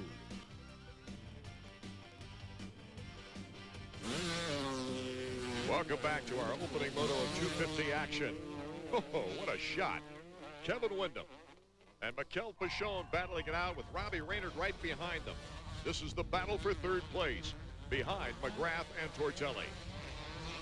Well, Wyndham does appear to be fading just a little bit, but, you know, the guy hasn't been riding that much, so it's not that much of a surprise. Still in the hunt, but not much of a battle at the end of this moto. While Tortelli was coming up through the pack, Raynard was coming with him. It's just Tortelli, with that burst of speed, moved into second, and Robbie now is in the top 5. I think all these guys are going to be saying that. He's blasted past them all. Kevin told us earlier about getting back on the track and his race strategies. Yeah, it's been a while since I've done it, and you know, it's really starting to kind of eat at me to be getting hurt as much as I have been. So, you know, just the first ride for me coming off my injury at Minneapolis, my broken collarbone, and really just kind of go out there and play it smooth and smart. It's the first race back, and it's a long series, and it definitely can't be won today, but it can certainly be lost. So we'll go out there and play it cool, and you know, definitely go for the win if it's there, but not do anything you know, that could get me hurt. Kevin Wyndham, the winner in the 125 ranks here back in 1996. Tortelli makes the move on McGrath. Back and forth we go. The crowd is going crazy. Jeremy McGrath regaining the lead. What a battle on the way. Well, Tortelli just gambled right there, took the inside line away. He knew he wouldn't be able to jump that double jump, but Jeremy planned it perfect. Number 44 to the inside. Oh, this is a battle. Jeremy will fight, too. He's only riding this one race. He doesn't want to get second and then go on vacation, let me tell you. Tortelli in his very first American National Motocross. Jeremy McGrath, a 250 titleist in the National Outdoors. Trying to hold off the Frenchman. Watch close, because you don't see Jeremy getting this kind of pressure very often. You see how he reacts to it. He's definitely stepped it up. Made a few mistakes here and there, but he's still got the pace. Tortelli following McGrath with confidence. Sometimes you pass somebody and they get you right back, and it takes you out of your rhythm. Maybe that's all Jeremy needed to do. Swing shot up that banana mountain. You can see Jeremy now protecting that inside line. He hasn't been using that. He's not riding his own race right now. He's got to be defensive. Oh, you can hear the fans. Here's Tortelli to the inside. Tortelli! And Jeremy almost off the track. Tortelli regains the lead. Well, this is an aggressive battle between two very confident riders. But Tortelli is just on a roll right now, Art. When you come through the pack the way he has, nothing can stop you, not even Jeremy McGrath. Jeremy's fighting. Almost like a service break in tennis. You like to come right back and break the other guy's serve. Watch this. So Jeremy rather is going to go wide. Tortelli just cuts off the line. We saw Carmichael do that in the 125 class the same way. Makes that pass move. They rub elbows down the straightaway out. And Jeremy doesn't have second sense right now with Mikel Pichon on his tail. Now he's still got to stay honest right there. No mistakes. Look at Tortelli. He's already disappeared. That's how fast he's going. Uh-oh. Kevin Wyndham has crashed. He's up on the top now of Mount St. Helens. Jeff Stanton coming to his aid. It looks like he's pointing to that left thigh, David. Yeah, he said his leg. He's definitely in pain. Kevin Wyndham, who got the whole shot here in the opening moto, led for several laps. Can't even get off the bike. That's exactly the thing he didn't want to have happen. Our next air date, the Hangtown Classic from near Sacramento, California on June 5th. We'll check out the condition of Kevin Wyndham and be right back.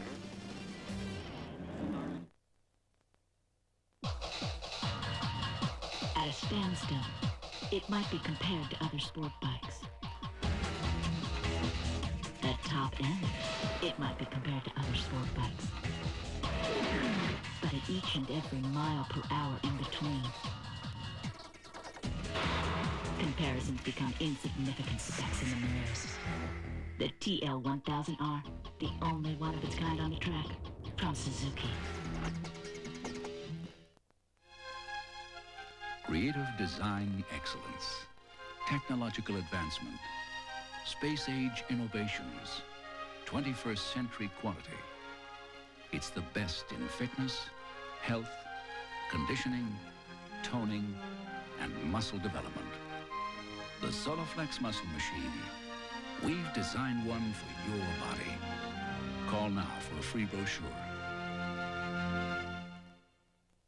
If you can't drive 55, then rev up your remote NASC for ESPN Classic today. Starting May 29th, ESPN Classic is coming at you with a rip-roaring weekend of macho men and mean machines. It's NASCAR weekend, so grab a can of Shasta and buckle up for safety, because this is going to be one wild and reckless road trip. Side by side, wheel to wheel. To get behind the wheel, call your cable operator or satellite provider today. Are you old school? We are back at Glen Helen, moto number 1 of the 250s. The battle still on as Sebastian Tortelli has taken the lead away from Jeremy McGrath, but the positions behind them are still up for grabs. And incidentally, Kevin Windham, the report is that he has a contusion on that thigh, that when he went down, evidently the handlebar went crashing into his thigh. Here's our leader, number 44. He's able to just cruise now. It's unbelievable. He was able to catch the leaders from so far back. Number 44 on the final lap, on the verge of winning his very first national moto in his first attempt. That's the amazing thing. It's only been done once before. The checkers for Sebastian Tortelli. And Jeremy McGrath now approaching the finish line jump. He just goes over in second, holding off Mikel Pichon, who takes a third. But Tortelli really does a job in his first American motocross moto. McGrath, Pichon also in the top 3. Raynard 4th, Ryan Hughes 5th, Albertine, Emig in a 7th. Ezra Lusk in that first turn crash with LaRocco and Huffman all in the top 10. Let's go down now to the podium and Davey Coombs. And Jeremy, what an impressive effort. You gave it your all the whole time, but Tortelli, my God, that guy's fast. Yeah, Sebastian was on fire there. I got a great start. My Mazda Chaparral Yamaha put me right on front, and it was a great race. Actually, Kevin was right in front. I forgot about that. And dogged him for a while, passed him, and thought I had a little bit in the clear, but he snuck right up on me. Toward the end of the moto, we saw Sebastian went by you. You hung tough with him. How'd you feel strength-wise? You going to go after him the second moto? Yeah, we got one more moto. You know, I got one more chance, and as far as that goes, I feel really good. Bike's working excellent. Just need to go back, take a little rest, and get another start like that. Good job, Jeremy. Thanks. Well, a smile on Jeremy's face, but there's got to be a smile in the heart of number 44, Sebastian Tortelli. Davey's with him now. Let's go back to the winner's podium. Well, Sebastian, welcome to America. I know this is what you were waiting for, outdoor motocross. Yeah, you know, Supercross is tough for me. You know, I learned all year, and I was, you know, enjoying riding motocross again. You know, I'm like living again and enjoy riding on the hardest half. Yeah. I saw you got a bad start. Looks like you got caught up in that pile up there. What happened off the start? You know, that was the first time I started on concrete start, so that was like, I have the practice, you know, where I have to qualify and I have a good start, but I think this race I was a little bit nervous and I was a little bit too high in the high PM. I spin all the way to my starting gate, so that was pretty bad start. And I was lucky I didn't crash on the pile, so I was very happy about that, and after I just make my way through. Finally, any extra motivation in the fact that this is Jeremy McGrath's one and only outdoor race? Did you really want to beat him here today? Yeah, you know, I was like, you know, waiting for this race for a long time because I don't know what to expect. You know, I'm coming from Europe and the track are way different, way rougher. And normally I like it, but I was way more rougher than what I thought. So, you know, I was like feeling great and I want to race and whoever was in front, but that was great. That was Jeremy. That's the great rider. We'll let you get ready for the second moto. Thank you very much. Is it possible that Tortelli can be the 5th different winner in 5 races here at Glen Helen? Moto number 2 coming up. I've been racing since I was 3. I'm a pilot. I like to fly a little bit. Those guys are tough to beat. No matter what, we want a Honda up front.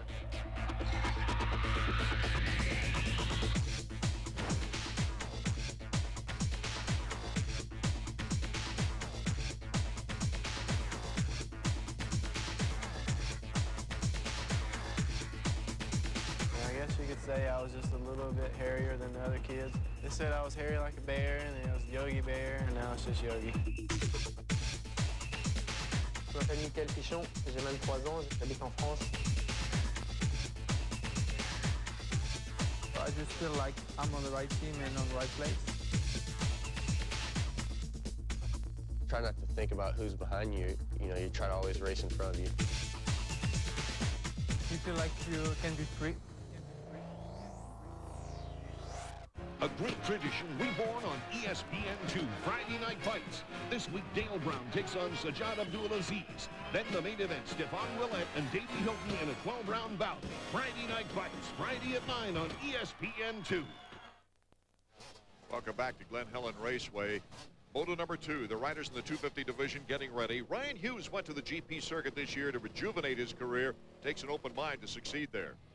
Everybody speaks English on my team, so that helps me out. I guess the surprise was going to a race every weekend and it being muddy, you know, or being cold, and I'm not used to that. Adjusting to racing is one thing, but for the entire family to change their lifestyle, it's another. For the family, it's the hardest part. For Jennifer, you know, she doesn't have the time, you know, the training and the riding where I can get away. You know, when you're with a kid 24 hours a day, 7 days a week, it gets a little tough, and you don't have any friends there. You know, it's a hard part for her. I kind of feel sorry for her a little bit, but you know, she stuck right by my side, and you know, I really respect her for that. Congratulations to Ryan. He surprised a lot of people over there, and it's good to see him doing well again as the 250s now start to rev things up for Moto number 2. Number 15, Jeremy McGrath, looking down at the bike. Between motos, they changed motors, David Bailey. Yeah, he had cracked the engine cases. I don't know if he really sensed that or not, but still they had a lot of work to do. Now you see these guys are trying to get their tire hot. He's Pichon, he's holding on the front brake, he's doing a burnout. Tortelli doing likewise, number 44. Tortelli saying that he just wasn't used to cement starting blocks. He's just looking around going, what are they doing? Well, I guess I'll do the same thing. See, they sit straighter up, try to put more weight on the rear end for the start. Moto number 2 is now underway. Tortelli not with a very good start. If anything happens in the first turn, look out. Jimmy Button on the Yamaha 4-stroke gets the whole shot. McGrath is in great position now for overall. There you see him, second, third place. Huffman, number 31. Number 14, once again, a good start for Kevin Windham. Dowd, there's Henry in the play. Oh, going down is Albertine. And look at Tortelli got caught behind him. What a bad break. Now McGrath is out front. Tortelli is further back than he was the first moto. Bad break for Albertine as well. Anytime you make a mistake in those first couple of corners, I always say it, but look at how many riders go by. Well, at least you have the advantage that you got a lot of time to pick it up again. That's a lot of work, a lot of riders to have to pass, no question. Jimmy Button, number 10.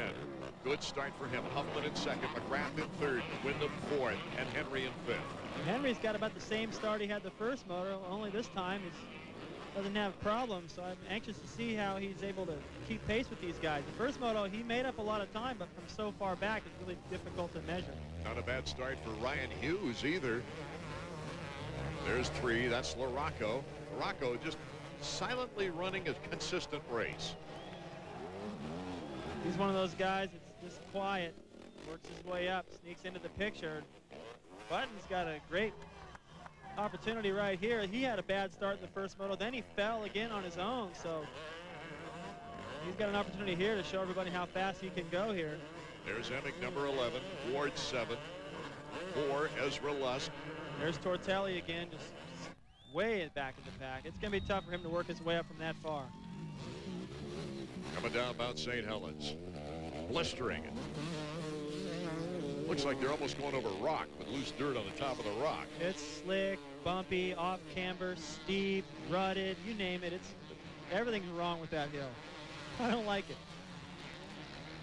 Damon Huffman's got to be pleased with his start here in the second moto after difficult times and having to battle up into the top 10 in the first moto. See McGrath cross over the line of Huffman because in that sand there's a lot of rock. It's like gravel. You get hit with one of those, it hurts.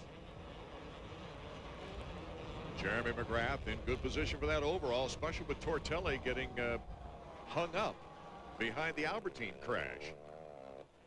Now Button and McGrath both did a lot of testing out here, getting all dialed for this race. Button was fast up until recently when McGrath was a little bit quicker in the lap time. Our Suzuki trivia question: who was the last rider to win 3 consecutive 125 motocross championships? The answer in a moment.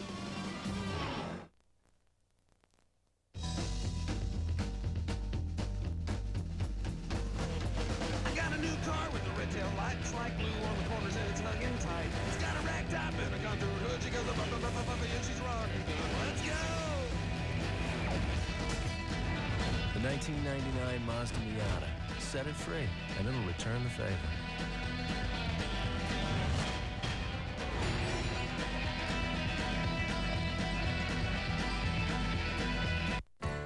Remember when ice cream cost a dime? And your best friend and your bike were all that mattered? Well, those days are back. For a limited time, get a Yamaha V-Star from just $89 a month. It's the Yamaha Turn Back Time sales event. So see your local Yamaha dealer today. Because you won't find a deal this good anywhere else. Superior Bank helps homeowners who help themselves. With Superior, we saved about $800 a month. We saved over $1,000 a month. Now we have 8 fewer payments to make each month, and it feels great. It is much easier to make one payment than to make 5. I was able to cut my payments by a third. We called other lenders, but we chose Superior. Even if you're a homeowner who's been turned down before, call Superior Direct at 1-888-678-7777.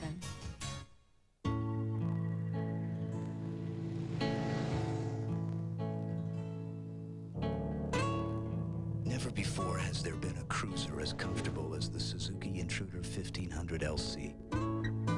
A bike so smooth, so impressive, you'll want the end of the ride to be just the beginning.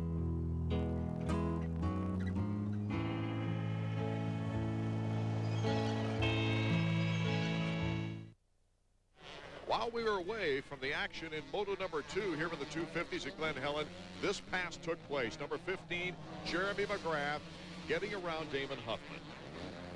Just took advantage of Huffman going a little bit wide right there, right down the middle. It didn't look too tough. And trust me, it is a lot tougher than it looks. Our trivia question, who was the last rider to win 3 consecutive 125 motocross championships? Mark Barnett on a Suzuki, 1980, 81, and 82. Brock Glover did it before him, and now, of course, Ricky Carmichael, after sweeping the 125s earlier here at Glen Helen, could become a third if he wins the title this year. This trio right here, LaRocco, Pashona, and Ryan, these guys are on the move. Once again, we find 3 Hondas. They're all getting around. Something seems to be wrong with Henry right now. He just all of a sudden dropped way off the pace. Bad luck for the defending champion, Doug Henry. He was up there. He had a chance. In the first moto, they thought they had a rock in that back brake. What's the problem now? Here's LaRocco, number 3. Number 5, Pashon. Number 18, Hughes. And there's Doug Henry dropping to 7th. Then back to Lusk, and that might have been Tortelli right behind Lusk. So if that's the case, what a ride. He's back in position again.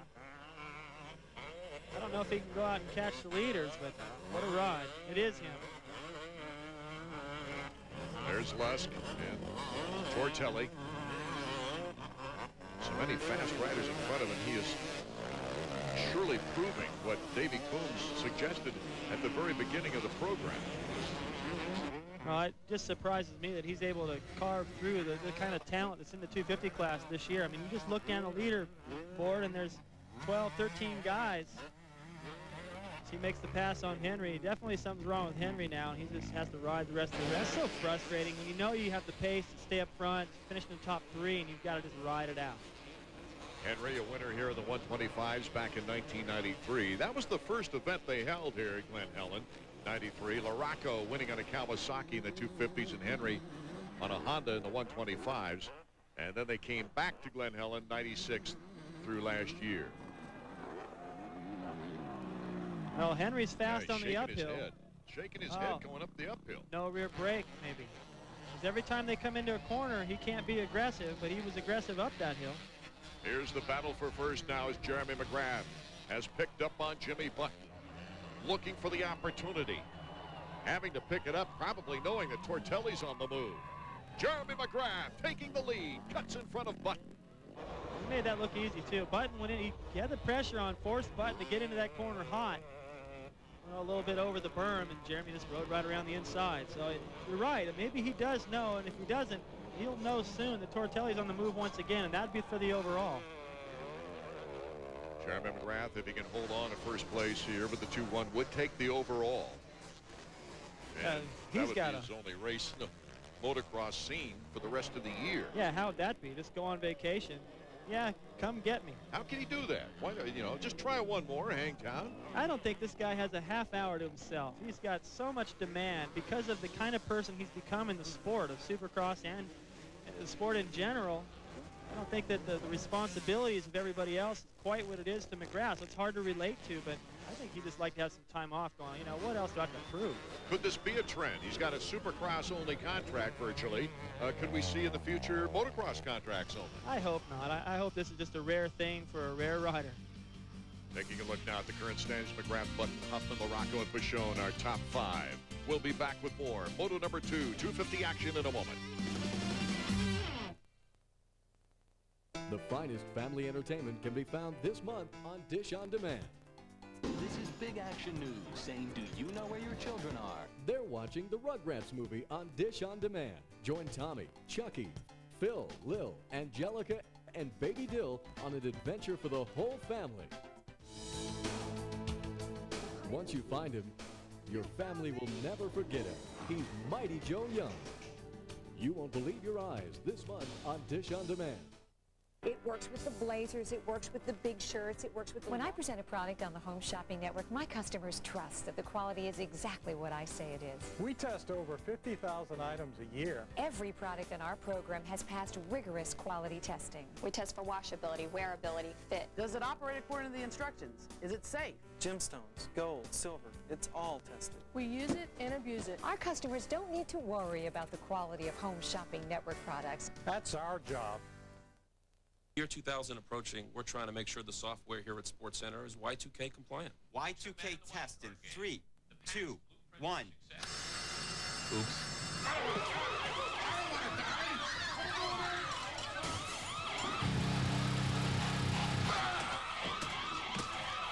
More from the NBA and an NFL trade right after this. We definitely have a few bugs to work out, but we'll be ready. Follow me! Follow me to freedom! Welcome back to the action at Glen Helen Raceway, our second moto of the 250s. Sebastian Tortelli, number 44, coming from way back to win the first moto, is trying to do the same thing here in Moto 2. The battle is on with Mike Larocco. This is just blowing my mind. He went around Ryan Hughes, Pichon, Lust. I mean, like they're just parked. It's ridiculous. The guy can go anywhere on the racetrack, make a pass anywhere, and he's still gaining time on McGrath out front in traffic. Staying away from being right behind Larocco, except taking that groove. Now, it might take a little longer to get around Mike. Oh, yeah, right. Good call, Dave. Maybe not. I'm telling you, this guy's... As of David Bailey, watch this. This guy's blowing my mind. Just incredible. Now Tortelli has about 12 seconds to pick up in order to catch our leader. It's just amazing, his speed on this track. Let's check out with Jeff Stanton, our Honda Tech Tip. Hi, I'm Jeff Stanton with this week's Honda Tech Tip. We're going to talk about the differences between Supercross and Motocross, what we do differently to set up the bike. Probably most importantly, suspension. Getting the bike dialed up suspension-wise, front and rear for the riders. The bike setup is much different for an outdoor national compared to Supercross. Supercross, I need it much stiffer. Outdoor national, it gets much choppier, a lot rougher, so a lot of bike setup suspension-wise. All 4 of our riders, each one has a different engine setting. Compared to Supercross, they want a lot of bottom end, get them over all the jumps. Here, the tracks are much longer, outdoor nationals, so they need a different engine characteristic, a longer power band, carry them up all these long hills, and to carry them through all the deep sand. So different pipe settings, different cylinders, motor settings. Each rider prefers a different setting. 2 most important things between Supercross and Nationals. Number 1, most important, suspension setup. Number 2, getting the bike to where you feel comfortable engine-wise for your power characteristics. And that's this week's Honda Tech Tip. And I'm Jeff Stanton. Thanks, Jeff. And I got another tip for you. 7:30 last night, Tortelli was out walking this racetrack, looking at every bump, all the hills. Then he went back into the semi and reviewed videotapes. The guy has got the desire to do whatever it takes to win. Jeremy McGrath in first, Jimmy Button in second. Damon Huffman now working on Button in the fourth strut. Whoa, what a move by Huffman. Back and forth they go in the battle for second place. He had a good idea. Made it pass for a moment, but Button countered it perfect. You know, the thing that's got to be bothering Button a little bit, I know it bothered me, is that front number plate's been dangling ever since about the third lap. It affects your concentration every time the front brake cable, when the forks compress. Watch into this corner, that thing will start wiggling. Wow, look at Huffman. Huffman just searching for a way and finds it. It's to the inside. Damon Huffman now moving into second place. He wanted that bad. That's the farthest I've seen anybody jump into that corner all day. He had to be hoping that Button wasn't going to cut to the inside or he landed on him. And look at 44. Tortelli, he's come from another world. Yeah, he's already on these guys. I mean, he had, what, about 4 seconds to make up on them in this last lap, and there he's already on them. Look how fast. I mean, he's just wide open. But the thing about him is, it's unlike watching Boland in the 125, where he looks like he's a little bit on the edge. Tortelli looks under control. Taking on Jimmy Button now in the battle for third. He just picks his spot and goes for it. You know, a 250 is not faster than a 400. I'm pretty sure, but he gets that power to the ground. Look at Button. Button kind of squeezes him into the corner. The photographer having to get out of the way. The longer he does that, the more he's going to irritate Tortelli. He'll only put up with it once or twice. That's slowing both of them down, not just Tortelli. Button on the Yamaha. Jeremy McGrath out in front on a Yamaha. Look at the power, though, of that two-stroke Team Honda number 44, Sebastian Tortelli, on the upside of Mount St. Helens. That was just anger right there. He got a drive. He was going to pass Button. He put him into the grass on purpose, saying, here, right back at you. Don't do that to me ever again. That's the way you get back at somebody when they're trying to block you a little bit, especially when they take you off and burn. You just beat them. There's nothing they can do about it except just hate you more. Damon Huffman in second place, the next target for Tortelli.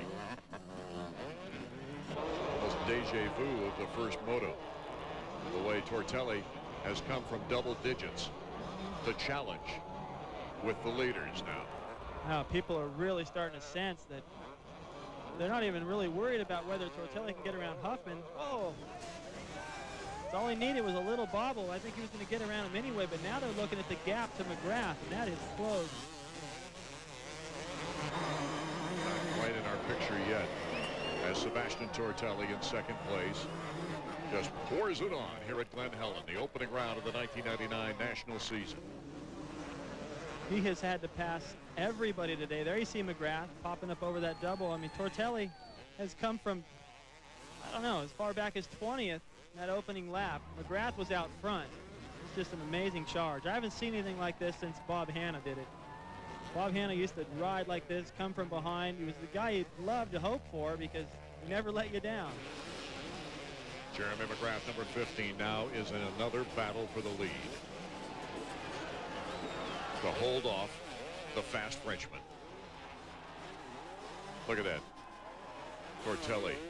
It's like he's on another track. You know what, though? That it appears as though Jeremy's riding a little differently. Like maybe Jeremy has a problem. That's why he's able to catch him so quick. It could be. Look at that. Jeremy going wide, and Damon Huffman now looking for his chance at second place as Tortelli just checks out. I think Tortelli's pace may have caught Jeremy anyway, but it appears Jeremy's got a problem right now. He slips to third. We'll be right back to see what the situation is in a moment. Hi, I'm Gary Collins. How well did you sleep last night? Did you find yourself tossing and turning? Did you wake up feeling tired and achy? If so, I've got great news about a new and better way to sleep on air. It's the revolutionary Select Comfort Airbed. And now you can get the whole story in this free catalog and video. Inside, you'll discover a mattress so comfortable and supportive, we guarantee you a better night's sleep. Plus, You can adjust firmness on both sides of the bed at the touch of a button. Unlike metal coils that can create pressure points and water beds that can bend your spine, Select Comfort contours to your body. So, find out why over 1 million Americans, including me, are waking up to Select Comfort. Call for your free catalog and video today. To get all the exciting details on this new and better way to sleep on air, including your free Select Comfort Airbed catalog and free sleep video, call toll-free 1-800-861-1133. That's 1-800-861-1133.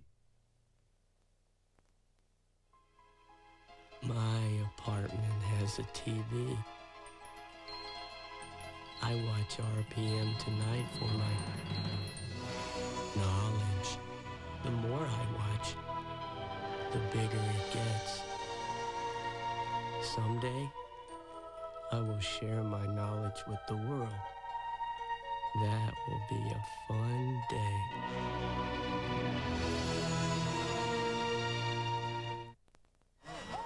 Two-time GP champion Sebastian Tortelli has blistered this course at Glen Helen. Welcome back. Tortelli, Huffman, Button, LaRocco, Lusk. McGrath has slipped down to 8th. What you surmise, David Bailey, is absolutely correct. And that's no fair. Pichon went through that section, didn't hit any bumps at all. That was a slick line he had on the outside. Let's check in now with Davey and Randy Lawrence. Randy, tough break there. Can you tell us what's wrong with Jeremy's bike? Yeah, we're not sure what's going on with the bike right now. He broke the cases in the first motor, so I had to use a spare engine for this next race. And had a new clutch and new oil and everything in it for this race. And it appears that there's something wrong with his clutch, like maybe he burned the clutch out or something like that. But we're not sure. Won't be sure until he comes in. I gotta tell you, man, it was an awesome effort. Yeah, he was riding really good. And it was his only outdoor he's doing, so we really wanted to win it. And it's kind of a tough break, but we'll just see what happens. While Jeremy takes a vacation from motocross, Randy Lawrence pursues a career of sorts. He was going to hop on the downhill mountain bike, do some downhill slalom. He's talented. He's got a lot of technique. Oh, I saw him in one show go down in the snow with spiked tires. It's amazing. He's pretty brave, too. I mean, he's done a 360 on a mini bike over a big double. He just don't try that without being a little worried, but he pulled it off. Damon Huffman being pursued by Jimmy Button and Mike LaRocco. LaRocco's got an opportunity right here for a great overall position if he can get around these guys. He has been maybe a little bit overlooked in this moto. So much focus on Tortelli. Look at LaRocco. Cuts to the inside on Jimmy Button. Button, though, with good acceleration. Alongside each other, and Jimmy takes it back again. They both go by a lapper. Damon Huffman holding true out front of this trio, as Ezra Lusk is right behind Mike LaRocco. You know, Button's, it would bother me a little bit. His lines are all over the place. You know, I've watched LaRocco trying to picture what I would do if I were him, and every time he'd go somewhere, Button's coming across into his line. He can do whatever he wants. He's got the position right now, but he was making it tough for anybody to figure out how to get around, that's for sure. LaRocco with the hand guards on, number 3, looking for a way to get back around Jimmy Button. Button is right behind number 31, Damon Huffman. Lusk is right there behind these guys to take advantage of any carnage. I'll tell you, there's been some mistakes. These guys are all fighting for it. They can take each other out. Lusk can pass them all. This is the only battle left, as Tortelli is just checked out on everyone else, and McGrath continues to slide backwards with apparently a clutch problem. Up the inside. LaRocco takes to the inside, but can he make it stick this time? It looks like he's got it. That takes so much strength. To be able to come down that straightaway as fast as they do in that corner where he made the pass, actually a little bit off camber, all choppy, and he just managed to make that pass stick on the inside. The bike just wants to carry to the outside. You got to muscle it down and hold it tight. Mike LaRocco, who has won a 250 Outdoor National Championship before. That was on a Kawasaki. He's on the Honda right now, the factory connection Honda. Jimmy Button still hounding as there's Ezra Lusk. Lusk just having bad luck today. Got caught up in some crashes. Yeah, he's capable of running the pace of the guys out front, although Tortelli came by him in both motos and just pulled away. So he had his opportunity, the same opportunity Tortelli did. But then again, so did everybody. think anyone's on the same page as Tortelli today. Lusk will be there, though, in this series. Once again, LaRocco now. A beautiful inside move on Damon Huffman. So Mike LaRocco takes over second. This is where he's the strongest. In the end, when your concentration starts to fade just a little bit, you get a little bit tired. Look how rough that berm is. Picking lines, staying strong and steady. LaRocco is one of the best. Hughes and Emig in the top 10. As we take a look at Damon Huffman, Ezra Lusk, and Jimmy Button. Oh, that's quite a pack. This has been a great battle. Button has had a lot of pressure. He's had to ride defensive this whole race. That's what happens when you get the hole shot and you can't check out. You get everybody coming after you. He's trying to deal with that front number plate flapping. Probably gotten used to it by now, but it's distracting. It's right there in your line of sight. First motocross of the year, David Bailey. Second moto, getting down toward the end of it. Endurance, conditioning. Well, I know. You got to be feeling it because it's almost new muscles from Supercross. Absolutely, much longer race. And you know, you can do all this in practice, but it's not quite at the intensity where it means as much as it does right here. I know Lusk is really confident in his training. LaRocco obviously is. I'm not sure about that of Button or Huffman. Mike LaRocco adjusting his training over the years, he said, to fit more what his body needs, right, as Jeremy McGrath has done in Supercross. They do just what's necessary anymore, and they're overtrained. You don't look at that pass. Ezra Lusk. He learned from LaRocco, did the same thing. Now, these guys are chasing Huffman. If you look at Damon, you really don't think he's in that great a shape. I kind of had the same build, just long and lanky, when I was racing, but my legs and arms were strong. I didn't have to have that strong of a body because it never moved. The smoother the rider, the easier you make it look. And Damon's one of the smoothest. It doesn't take him as much energy to get around the racetrack. Tortelli still our leader, about a 6-second lead on LaRocco in second, but the battle for third continues. Huffman, Lusk, and Button. Amazing drive. Lusk got up that hill. He didn't need the front wheel was about 2 inches off the ground all the way. You see LaRocco just in front there. Woo! Getting wild for Huffman, isn't it? Yeah. He's having to push hard right now. Coming down that hill, and Lusk in third place. Lusk always puts in such a hard charge at the end of the race. And at times, it's like seeing a marathon runner that's run 26 miles, and they get to the last 200 yards and sprint. You're like, where was that the rest of the time? I mean, I know that he's trying as hard as he can, but he's still able to dig down a little bit deeper in the final couple laps of the race, come up with some more. A big gap from Tortelli to LaRocco, but look at this. Lusk still has a shot. As we take a look at our leaderboard, Tortelli, LaRocco, Lusk, Huffman, and Button. We'll be right back. The checkers are going to fly.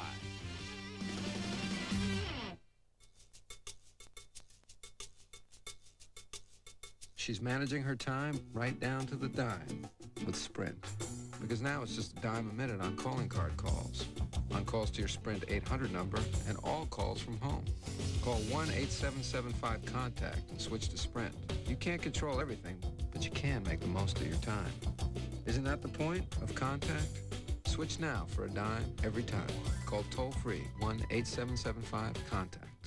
Call 1-800-HAIR-CLUB right now for a free brochure. Your free hair, all you have to do is prepay for a basic club plan. That's it. Can't believe you can slick it straight back and it still looks natural. I love it. I've never felt this good after a haircut. You don't feel any difference in this hair, you know, any hair. And it still stays, see? So call 1-800-HAIR-CLUB right now for a free brochure. Father Rick, this is Peter Gammons calling you about the letter. I did not have the time or the lack of decency to ask Tony Gwynn to send you the kidney stone he passed in '97. But thanks for reading my column.